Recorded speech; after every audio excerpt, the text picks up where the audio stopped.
All right. Hello, everyone. Welcome to this Migraine Breakthrough Summit, where we unlock your natural healing power for migraine relief so that you can finally get and reclaim your time, energy, and relationships. My name is Frances. I'm your host, and I'm also a migraine warrior. I really wanted to share this all with you in the migraine community because I truly believe that we are the healing mechanism for this migraine journey, and I wanted to be your partner. And I also wanted to give you guys empowering health options so that we know that we can actually do this together. So I'm so excited to share with you our expert today. You wouldn't believe what he knows in personal experience. So I'm really excited to share this with you. Let me actually do a little bit of a introduction so we know who our top expert is. And here we go. A little introduction. Today's health expert started his career in Greece in 1988. Soon after, he developed an advanced neuromuscular technique called the functional muscle manipulation, or FMM. Over the years, he has accumulated 7 diplomas from 5 countries, but he keeps practicing the FMM for the last 35 years since he hasn't found anything more effective for chronic pain and stiffness. The FMM works with the autonomic nervous system instead of just trying to force muscles to soften up. That's a really interesting topic. And in his 35 years of practice, he has very rarely come across a case of chronic headaches or migraines that didn't completely heal and stay well for years. He keeps an office in Hollywood where he practices together with his colleague and first FMM student in the US, Alexis DaCosta. Currently, the two are designing a clinical study hoping to document the efficacy of FMM on chronic headaches and migraines. Well, migraine community, please welcome George Rodafinos. George, welcome. Nice to see you, everyone. Yes, hi, George. So I'm really, really excited to understand more about this functional process that you have, but I'm sure that our viewers, listeners, audience in the migrant community would like to know how you got started in this space.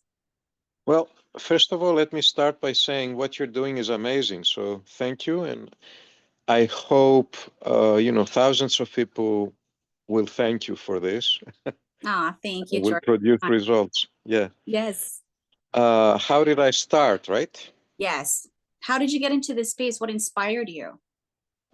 Well, I don't know. How long do we have? Let's make that short. Yeah, it was a calling. That's how it felt, and I got into it, head first, and it went pretty fast. And when I look back, I can't believe how fast how soon I developed the technique. Like it doesn't make sense unless someone is truly motivated from their core, from the inside. And apparently I were you was. motivated or inspired by a loved one? I always wanted to have a life full of meaning, and I wanted to offer to humanity. And I was actually, since I was 14, I was gathering information on alternative therapies. I'm old. Back then, the term organic agriculture didn't exist yet, so I was looking for agriculture without chemicals, all those things. Back then, deep meditation was just starting. There was one book. So I was into all of that right away. And we didn't even have internet back then. Yes, I know some of your viewers know what I mean. So, so I was clipping newspapers and keeping an archive. And then at some point, I had to make a decision for my life. What am I going to do that makes sense to me from then on? And I went back and I remembered all that interest of mine. And I thought, why should it just be a hobby? It can be my work for the rest of my life, and I will be motivated to do it. So when I made that decision, everything went really fast. Mm-hmm, mm-hmm. So that's amazing. I don't know if our viewers heard me when I asked, because I think we have a little bit of an internet connection, but Mhm. was there somebody, like a loved one, maybe that motivated you or inspired you to get into this space out of your deep love or concern? Not really. If you're wondering about my mother, that came afterwards. I didn't know that I could help her, right? So my mother Mm, was suffering, but mm-hmm. I don't know. To me, it's always like for everyone, for humanity, for, what can I do? What can I do to make my life worth living, right? And Um, great. It's great. When you have a mission, you have a purpose, you have a calling. I mean, it's greater than yourself and everyone. mm, I think we're on the same page with this, and that's why we're doing this mm, migraine summit. great. And so walk us through a little bit, like what exactly is the functional muscle manipulation? What's the concept behind that? So, do you want to take it chronologically? How did I come up with it? Sure. However, we It's an interesting story, and it will start building the concept. So I'm on the second year of physical therapy school in Greece, Mhm. which was my first diploma, and I have to intern to a physical therapist, and I talked to two of them, and I was disillusioned to say the least. Mm. Apparently, the industry was based on not healing people so that we keep them as patients. And they disclosed to me, both of them, that they work together with orthopedic doctors who specifically instruct them to not heal the patients. So Wow. I felt physically sick, like I was gonna get sick in their office right there. So I ran out, and that was my first big crisis. Like, well, what am I doing? What am I getting into? Then I sat down and I thought, and there was the first chiropractor that started in my city in North Greece. And I took my mom to him for her headaches and migraines. He helped her a little bit. And I Mm-hmm. asked him if he would take me as his intern. And he said, I would be honored. So I started with him, and I was going to be his third assistant. He had two other massage therapists. And he said, I'm going to teach you a new technique for that. And that was deep tissue. It was pretty new. There was no school it, in Europe yet. Um, After 3 days of teaching me, he said, Mr. George, uh, it takes me 3 months to teach this, of effort, to teach this to someone to a satisfying degree. You sucked it out of me in 3 days. I have nothing else to teach you. So that's, to bridge with what I was saying, how fast it went when you really acknowledge your purpose in life and you're deeply motivated, things can go pretty fast. So even in that first week, his deep tissue, or should I say deep tissue, when it started, it was even more painful and brutal than it is today. So we were literally torturing the patients. So the role of the three assistants was to prepare the patient for his adjustments. So he would step in after our work, after half an hour of work, and do the adjustments. The pain was so much that people would just get up and leave, and they were screaming. There were people in the waiting room that would leave hearing the screams. Like we were really driving in those painful muscles. So Mm-hmm. that was a very strong motivation to me to see if I can change something in this technique. In fact, if he wasn't so brutal, his teaching and what we were doing, I may not have had created the technique. Mm. So just in that first week, I started asking myself, what if I didn't hurt the patient? Is there a way to bring some result without hurting them? So I'm also covering what is the difference with other techniques here. One of the big differences. So I incorporated a deep sigh of relief that I had experimented with as an athlete in the past to drop my heart rate after extreme effort, Mm-hmm. athletic effort, because I had the idea that if I do that, I will, if I can drop the heart rate fast, I will be ready for the next effort, and that might be training my heart. And I was right. I turned out right.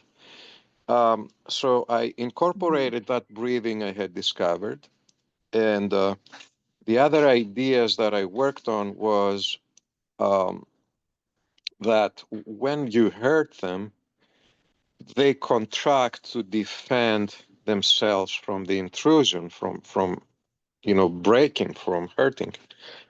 So I have to go gradually. And my experience with animals in the wild, Mm-hmm. as a child, I was fascinated with connecting to wild nature, was that if you scare them, they contract. And if you want to make contact with them, you have to go slower, give them time, make your presence and your intention known, and let them come to you. So I thought, can I work on that principle with the body? Because their body, the patient's body, were reacting like a wild animal. Like it's a Mm-hmm. common reaction. Wow. Most, if not all, creatures, if they hold their breath and contract and try to fight when they're scared or hurt. Mm-hmm. So I thought this is there's another better word, but I will go for now with it's an animalistic reaction or a very basic reaction, contracting against pain. So how can I talk to this body Mm-hmm. without scaring it into contraction? The third idea was I was studying back then the Tao Te Ching, which is um, is it? It's not Confucianism. Anyway, it's Taoism. Taoism. Taoism. Yes. And the basic idea was that hard things break, tough things break, and soft things give and survive, right? Mm. So, how to go slow to get there faster. So, I had those ideas in my mind. So, all that made me develop another approach, going slower, giving the body time to accommodate, to adjust to the pressure, and eventually give.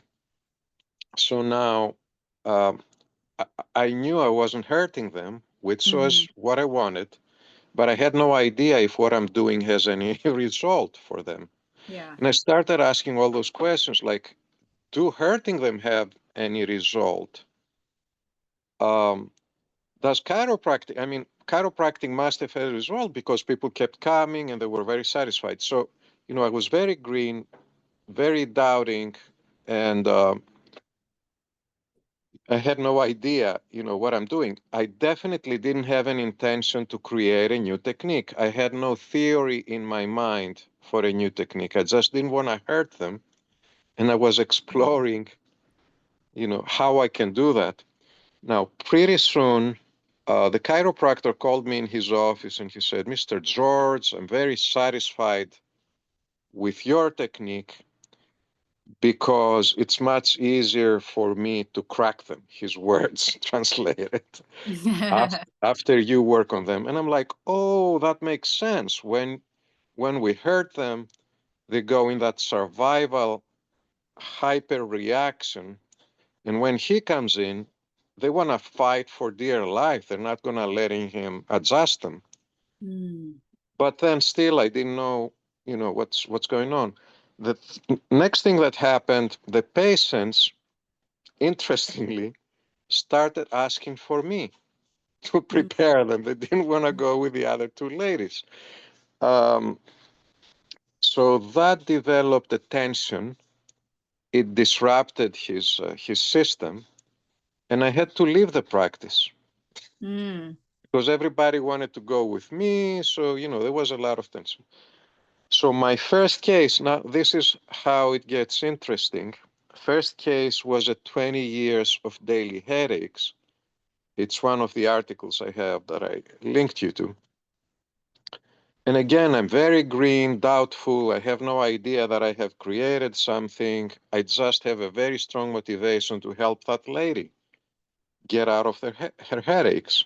Um, she was a type A personality, very active, very successful, but her quality of life was bottom. So I started using that different deep tissue that I had Mhm. in her neck, on her neck.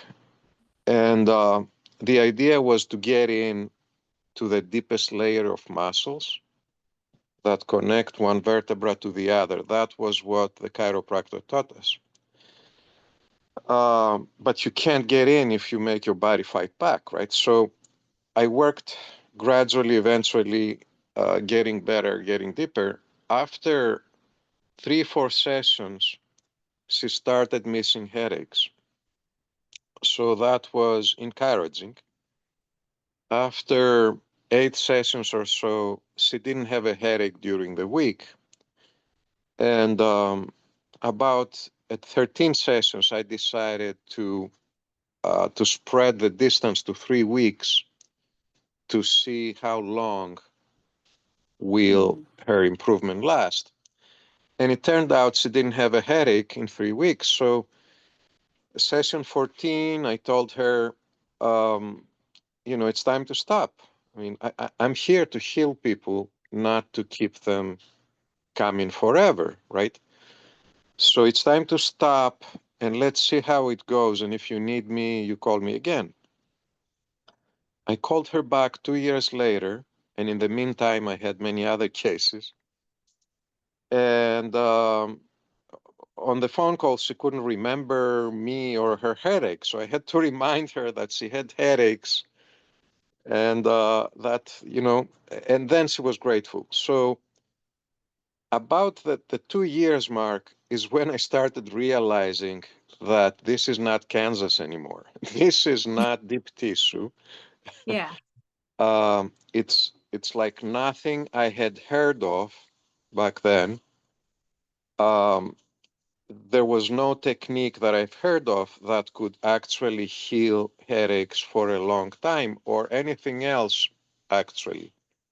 Um, so, and there was a number of other patients that I had had that I was getting feedback from. And this was the typical story that, I saw you 2 years ago. I had a lumbar problem. We had 10 sessions. I don't have it anymore. Um, or Wow. I had other headaches cases. I've had no headaches. So, to tell you the truth, I couldn't believe all this. Like I doubted myself. I doubted them. I had to work with with my psychology to become objective, right? And then I realized like this is a new thing. It's not deep tissue. It's not my style. It's a new technique that has incomparable results to any other technique I know. So I started trying to asking questions and trying to understand. So this will bridge with your other question. What's the principles? Why does it work? Mhm. I knew what I was doing different technically, but why does it work? What's the mechanism? What's the function? What's the physiology? So I started looking into the autonomic nervous system. I had an idea that this might have been it. But I was disillusioned again. I couldn't find enough information. In a book of 2,000 pages of anatomy, there was only 2.5 pages on the autonomic nervous system. And I was like, why? Is it possible that there's a system in the body that doesn't have an important role to play? Like, don't look there, move along, there's nothing to see. What's going on here? Eventually, what I understand now is that the key to answer this is in the function of the parasympathetic nervous system. So the autonomic nervous system has the sympathetic, which is the survival mechanism of the body, the fight or flight or freeze response. The parasympathetic, doctors call it the rest and digest system, but it's actually the healing and happiness system. And Wow. they obscure that. So healing happens in the parasympathetic state. Our immune system develops and gets strong in that state. When we're in the sympathetic, in the survival state, we can't heal very well. So Hmm. this is crucial to understand for migraine sufferers too. So while you're in the sympathetic state, you're in a state of hypertension, constant. And then when it spikes, those little deepest layer of muscles in the neck, C3 for migraines, C2 for headaches, from all my experience so far, those contract even more without you realizing it most of the time. And sometimes it may take 2 or 3 days of that extra contraction until you bring out a crisis. Hmm. Um, so this chronic sympathetic hypertonicity, which all humans suffer from, according to my experience and my research, is the source of migraines too, from my perspective. I will That add is to that. so Yeah. critical. I would like for you to Yeah. repeat that for our audience one more time. All right. So I will expand a little too. No matter that medicine says there's 300 distinct types of headaches and migraines, Wow. what? What? Why? Yeah. Right. What do you mean? As if one is Like, it not doesn't enough. make sense, right? Like, uh, be, although they say that, in my experience, every single case of headaches was based on a big contraction in C2, either both sides or one side, and every single case of migraines on C3. And so no matter if the patient, in my experience again, I can't stand up to a professor of medicine in Mm-hmm. this claim. So again, in my experience, no matter what the diagnosis was, it's hormonal, it's chemical, it's whatever, this, that, um, there was a contraction for migraines on C3, and then what that contraction released, not softened up, but released. I will explain what's the difference. Okay. Um, the migraines went away in Okay. every single case. And C3, just to be a little bit not super technical for our audience, what is C3? Is that like the Well, position it's the of? third cervical vertebra.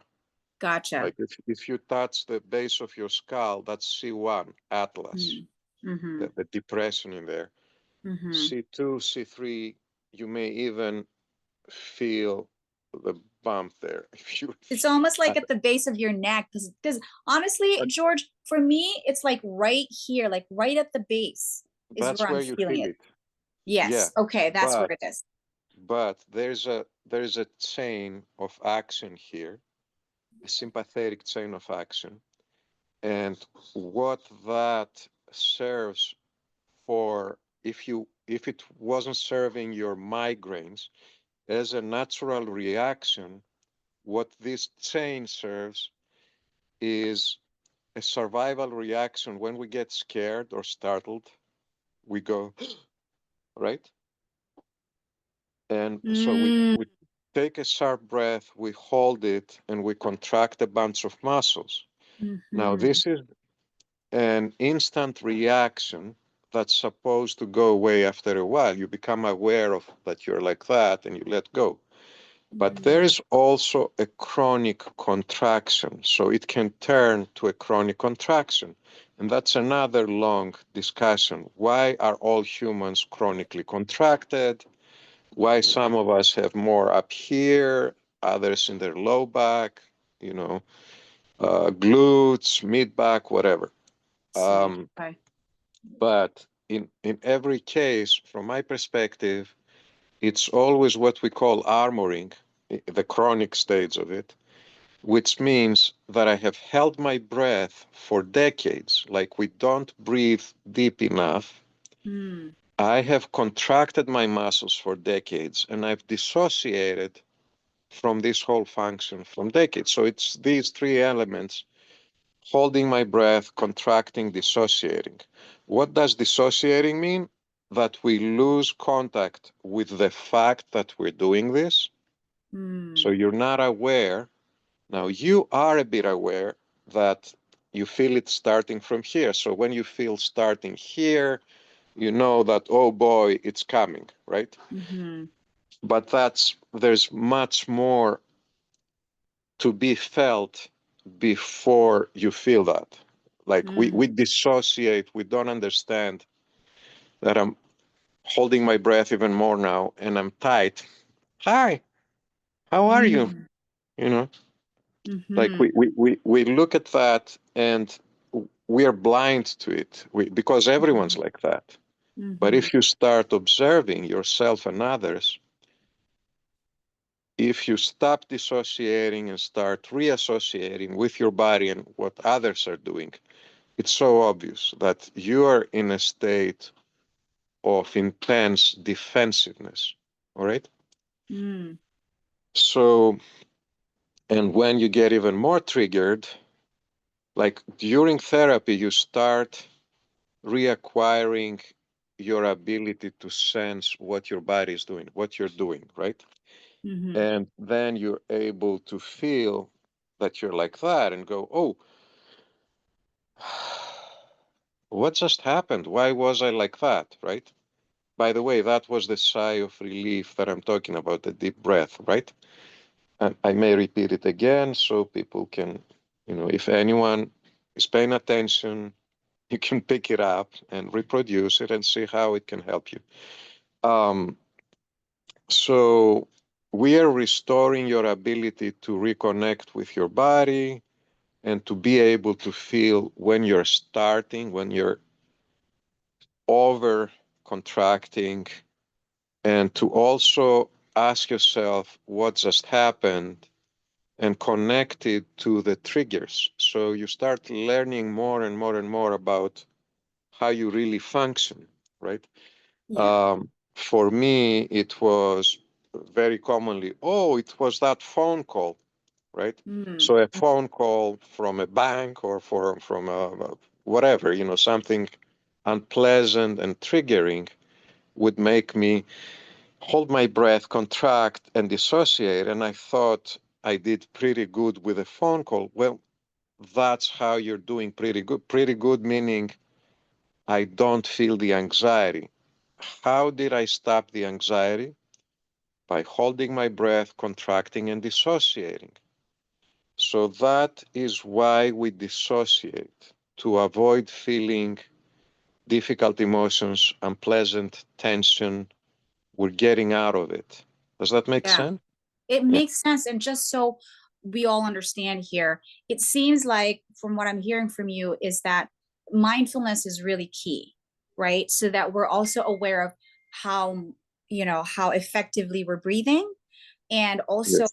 we are having shallow breathing is also Yeah. kind of backtracking to like, oh, what made me hold my Yeah. breath and contract? Is it because of the phone Exactly. call? Is it because somebody was upset with me, like a customer or Hmm. somebody? Hmm. And from there, just kind of regulate our breathing. Does that sound like I'm understanding it? Yes, I'll add more to it. First of all, mindfulness, as we talk about it, Mm-hmm. is something abstract, and different people think different things about it. For most, even for some gurus, Mm-hmm. mindfulness is an idea. Okay. Remember to be mindful. Oh, I'm mindful. No, you're not. Mm-hmm. Mindfulness. So I use physical awareness to Got it. differentiate. Like I think that's it's great. it's yeah, More it's a specific. physical thing. It's not an idea. It's Mm. actually connecting, or working more on connecting with what your body is feeling and you Mm-hmm. are not feeling, like you dissociate to it. So it's like we're cut off from some of our physical Mm-hmm. manifestations. We try to ignore them. Even more, this will help your viewers to, like 7 out of 10 people that come to see me say, I say, well, what's going on? Well, I have this tension and pain and headaches, whatever, and it's because I have a desk job. So, and I'm like, so what? Can you name another job that's easier on your body than sitting at a desk and working with your mind? Mm. So, but I'm not saying that it's not a trigger when you work on the computer. Of course it is. Mm-hmm. What I'm saying is it's not supposed to be. People talk so much about posture, and possibly some other of your participants will discuss posture and how that affects everything. Chiropractors talk about it. There's postural therapists, there's a massage therapists, physical therapists. I will say, I will be radical here and say there's no such thing as a good posture. If you keep a posture, you're doing it wrong. What do I mean by that? Mm. When we think of our posture, is like, am I sitting straight? Let me tense up to sit straighter, Mm. right? That's a good one. Yeah. So, first of all, the body is not supposed to keep in one place for long, right? So, Yeah. when they teach you of posture, they put this bug in your brain to constantly, subconsciously check to see if you're straight enough or not, right? Mm-hmm.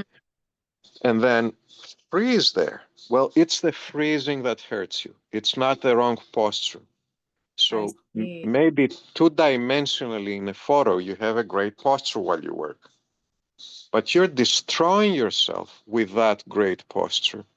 Mm. Okay, as I said, I'm radical. I'm not afraid to go against, the tide, whatever. So the answer is your body constantly is talking to you to move, shift, tilt, hunch, stretch, you Mm. know, turn, twist, whatever. You may have noticed that I'm constantly moving. Mm-hmm. I'm Mm-hmm. expressing. Yes. I'm Yes. not frozen in a position. And the system, the brainwashing over generations that we have received Uh-huh. is that when you work, nothing else matters. Mm-hmm. You gotta give your 100% to the man, to the boss, to your job, to whatever, right? Mm-hmm. Now, the way we interpreted that is shut up, buddy. I'm not listening to you right now because I'm focusing. This Mm. part is overactive, focusing on the screen. Mm-hmm. So while I focus, I hold my breath, I freeze, and then the only background software there is, am I straight enough, which makes things worse and worse, right? Mm-hmm. Wow. So now what I have found is, I'm not saying this from a scientific point of view, I haven't researched it, but my impression is that the part of the brain that gets the feedback, the internal dialogue with the physical sensations, is not the same as the part we use to focus at work, and actually they both can coexist. In other words, you don't need to shut down your body and its Mm-hmm. messages. Mm-hmm. You can be very well focused and at the same time feel your neck. Am I breathing? Feel all that and not lose your focus. In fact, I'm speaking fast because I don't know how long you have, and I'm This is thinking, an interesting topic, so no, please go yeah, ahead. yeah, and I'm thinking anyone can rewind and get back to the points if they want. So, Yeah, yeah. um, so in fact, you may increase your productivity by a lot if you stop trying to shut off your body. Why? Mm. Mm-hmm. Because you can never win. If you stop feeling and stop listening and you hold your breath and you dissociate, eventually you're going to start feeling uncomfortable and that's distracting you. While if you're present and if you're listening and if you're responding to what your body is asking you to do, Mm-hmm. you can get through your 8 or 10 hours, with much less fatigue, better focused, and you won't take home a headache or migraine. Wow. This is actually really amazing because first, I like how you reframed mindfulness as something so abstract to something more specific, which is Yeah, really physical awareness. How yeah, shallow or how deep am I breathing right now? yeah, What am I feeling? Are my, is there yeah. tension? Am I frozen? Am You I know? frozen? So how do we actually bring ourselves into, and, it may take some time for some of us. Most migraine Mm, sufferers are exactly how you put us in a peg, type yeah. A personality, just go, go, go, high achiever. And sometimes we Hmm. are disconnected and we're disassociated with our Hmm. physical sensations because we are so Yeah, focused. Now, yeah. how do we balance that where we're mentally focused, but we're also physically aware? Well, you need help, external help, right? And the FMM is that help. And I wish I could tell you, Mm-hmm. I honestly wish I could say yoga can bridge that gap, or chiropractic can help you, associate with your body, or meditation can do that. When I move from one city to another, some people reach out. I want to book. I said, sorry, I've left the city or the state, and there's no one else. I haven't trained anyone. I was in Minnesota for 9 years, and this happened. Mm-hmm. And in Greece, I kept, people kept reaching out years after I moved to the US. Mm-hmm. And I couldn't, I wanted to advise, try this, try that, and I'm not aware of any other therapy that helps you bridge the gap. Mm-hmm. Now, what happens, I've had meditation gurus and I had yoga teacher instructors with headaches, Mm-hmm. with chronic contraction, with why does that happen? Because why doesn't meditation reestablish this physical awareness? Well, it tries to. Yoga tries to also. The problem is, I have to explain a little about this sympathetic defensive mechanism that keeps us contracted. Mm-hmm. The way I understand it is that somehow in our childhood, now this is the other big chapter that probably we won't have time to explain how I understand it, but let's just say that I completely disagree that children cry because it's normal. Any other species that cries for days, weeks, months, years, we acknowledge that they're in deep trouble. Like we are open and aware they cry because they suffer, right? So surprisingly, children also cry because they suffer. Now it's a big chapter why that happens with humans and how we could remedy it. But let's just say every time a baby cries, they don't just make an annoying noise, they go, right? Most of the time, often they They do can't that. stop. So, what is that? It's the same thing that you do when you tense up before you develop the migraine, before you present the migraine. You hold your breath, you contract, and you try, babies try to dissociate. And at some point, they succeed.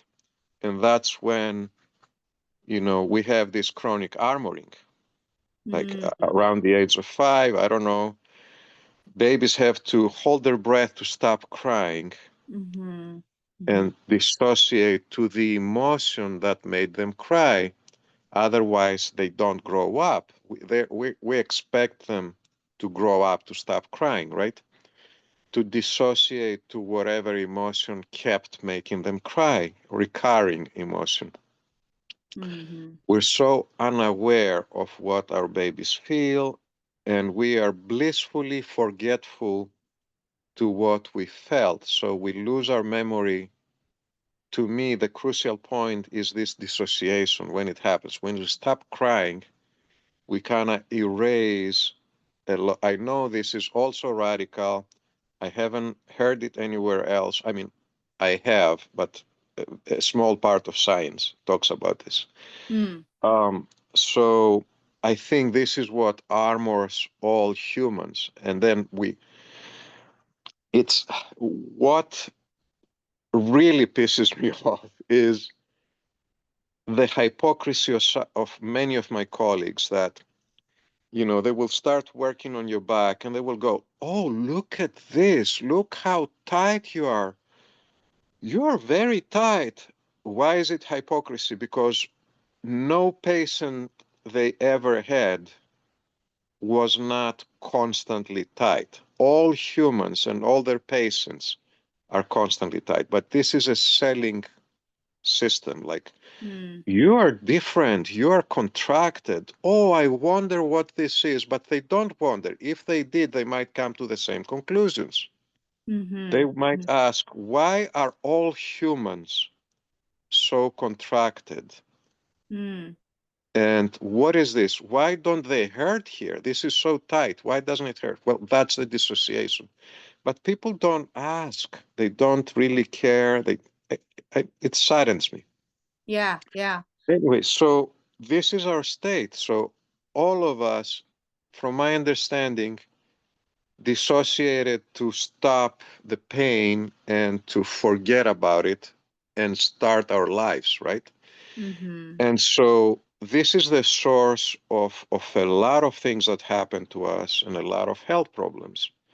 Mm-hmm. Medicine will never talk about it. Well, recently, the last 10 years, I finally have some science to support the claims that I've been making since 1991 when I started understanding the theory of all this, the autonomic nervous system.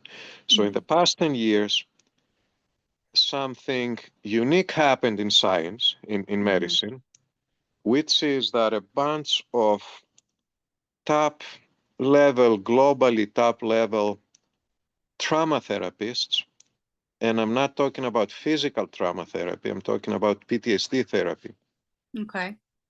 they ganged up together.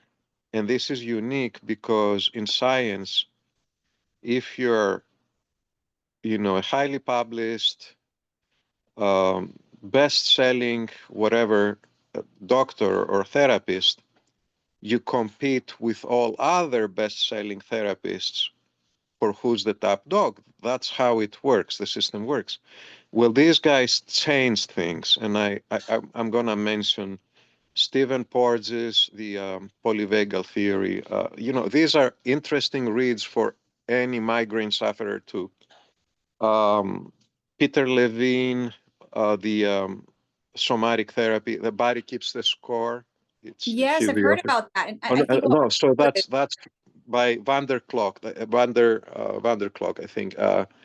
Another, so like 5 or 6 of these people ganged up and started doing seminars, presentations all together, Mm. and they changed the perception about trauma and about our condition greatly in 10 years.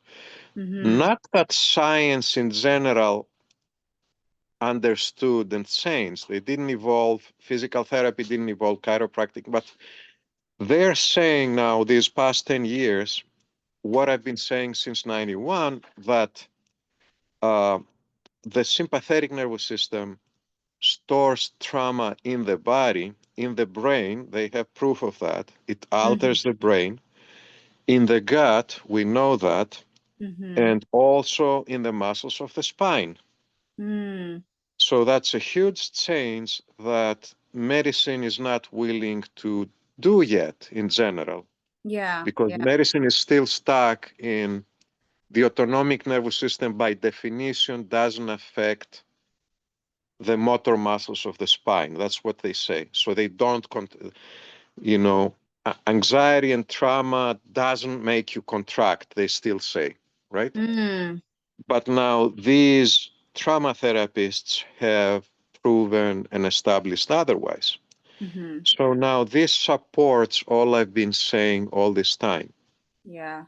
And my fellow therapists that may listen to my presentation, might want to have a look at this and see, how might that affect their practice? Like, stop hurting people when you work them. No, it's not, the more pain they can take, the better. Mm-hmm. Mm-hmm. It's absolutely not. You're Oh. hurting them. You're not breaking scar tissue. You're not breaking fascia, stuck fascia. You're breaking muscle fibers. And there is an interesting mechanism that, will help the patient for 2 or 3 days. And that's if they actually break muscle fibers of those little muscles that are at the core of the problem, Uh-huh. those that little muscle cannot function for 2, 3, 4 days Wow. until it heals. And that has a general positive effect because it doesn't dominate the whole area, right? Yeah. It's focused on healing. Mm-hmm. So it won't give you your symptoms. And then people think, oh, massage helps, deep tissue helps. Well, in my opinion, it doesn't really. It just, trades one damage with another. And as soon as that little deep, Tissue. deep muscle heals, what has the sympathetic nervous system learned? As happens. So that's why I have to stay contracted, Mm. because when I go to massage, they hurt me. So I have to stay. So it keeps reproducing. And Yeah. that's why I often hear, I'm in love with my massage therapist. I've been going for 25 years now, and now she's retiring, and I don't know what I'm going to do. And I reached out to you. I know you're not going to be as good as her, but let's give it a try. And I'm like, why did you go to that massage therapist to start with? Oh, Mm-hmm. my headaches. Okay, did they heal your headaches? Oh, no, I don't think those can heal. So how Mm. are they the best massage therapists in the world? Like, Mm-hmm. do you need those headaches? Can I take them away? Mm-hmm. Mm-hmm. And they do their 10, 15 sessions and they're gone.